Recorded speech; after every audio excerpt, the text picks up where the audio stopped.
कि साथियों, अब अंतर्राष्ट्रीय समाचार पत्र ने वो साबित कर दिया जो कांग्रेस हमेशा कहती थी। मोदी सरकार ने गैर कानूनी और असंवैधानिक तरीके से अपने ही नागरिकों के खिलाफ जासूसी स्पाईवेयर पिगेसस इजराइल से खरीदकर इस्तेमाल किया और उसके लिए सीधे प्रधानमंत्री नरेंद्र मोदी जिम्मेवार हैं। यह प्रजातंत्र का अपहरण है और देशद्रोह है। 5 सत्य अब सामने हैं। नंबर 1, मोदी सरकार ने साल 2017 में जब प्रधानमंत्री नरेंद्र मोदी इजराइल गए थे तो इजराइल से जो मिलिट्री इक्विपमेंट खरीदा उसके सेंटर पीस में पिगेसस जासूसी सॉफ्टवेयर था और 2 बिलियन अमेरिकी डॉलर से इसकी खरीद की गई।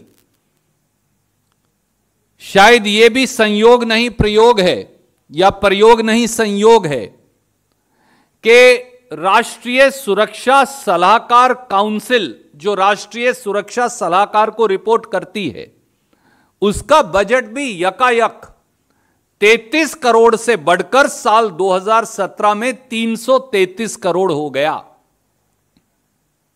दूसरा सत्य, पिगेसस सॉफ्टवेयर करता क्या है? यह गैर कानूनी तरीके से सेल फोन के मालिक की जानकारी या इजाजत के बगैर आपके सेल फोन को, देश के नागरिकों, यह हैक करता है, व्हाट्सएप को भी और सेल फोन को भी।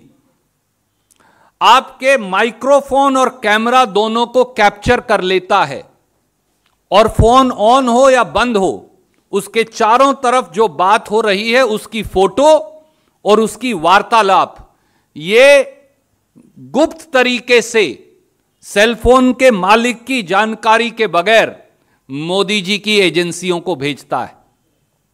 आपके सेलफोन में जो जानकारी है, आपके परिवार की फोटो हैं, आपके पासवर्ड हैं, आपके एसएमएस हैं, आपके व्हाट्सएप मैसेज हैं, आपके कैलेंडर है, आपने जो जानकारी भी फोन पर रखी है उसे चोरी करके मोदी सरकार को भेजता है।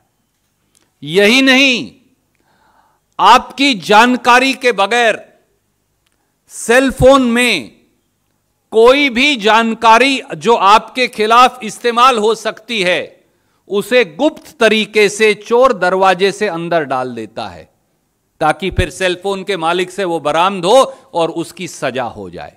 ये करता है ये पिगेसस स्पाईवेयर। और इसका इस्तेमाल किसके खिलाफ किया गया? राहुल गांधी जी और उनके स्टाफ के 5 लोगों के खिलाफ इसका इस्तेमाल किया गया।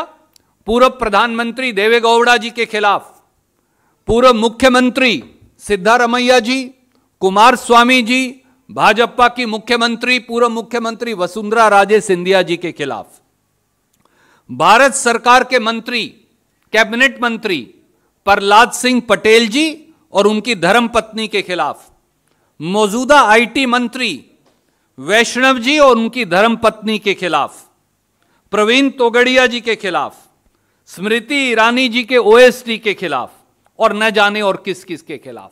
और यही नहीं, इस जासूसी सॉफ्टवेयर का गैर कानूनी तरीके से इस्तेमाल किया गया सुप्रीम कोर्ट के जजेस के खिलाफ, भारत के चुनाव आयोग के खिलाफ, सीबीआई डायरेक्टर आलोक वर्मा, उनकी धर्मपत्नी, उनके बेटे और बेटे की धर्मपत्नी के खिलाफ, भारतीय बीएसएफ के हेड के शर्मा जी के खिलाफ, बीएसएफ के आईजी जगदीश मेथानी जी के खिलाफ, research and analysis wing RAW के अफसर जितेंद्र कुमार ओझा और उनकी धर्मपत्नी के खिलाफ, हिंदुस्तान की फौज के अफसरों कर्नल मुकुल देव और अमित कुमार के खिलाफ, और वकीलों के खिलाफ, एक्टिविस्ट के खिलाफ, और पत्रकारों के खिलाफ और मीडिया संस्थानों के खिलाफ, और उनके नाम बड़े रुचिकर हैं, द हिंदू के खिलाफ, इंडियन एक्सप्रेस के खिलाफ,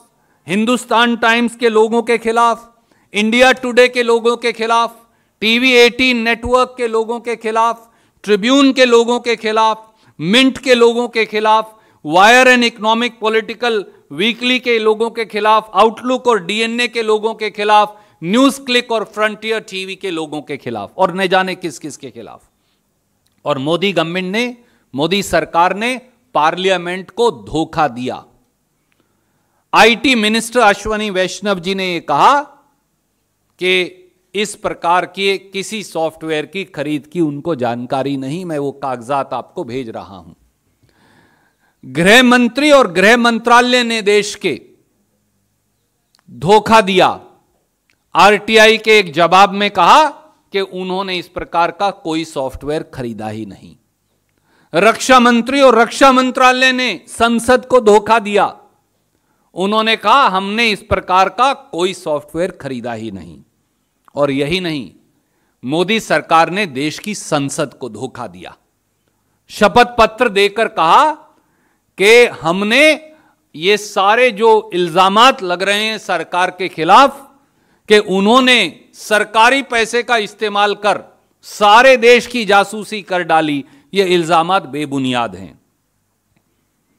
साथियों, अब 6 बातें साफ हैं कि पिगेसस जासूसी यंत्र देश की सरकार के पैसे से गुपचुप और चोरी के तरीके से खरीदा गया, प्रधानमंत्री जी की नॉलेज के साथ।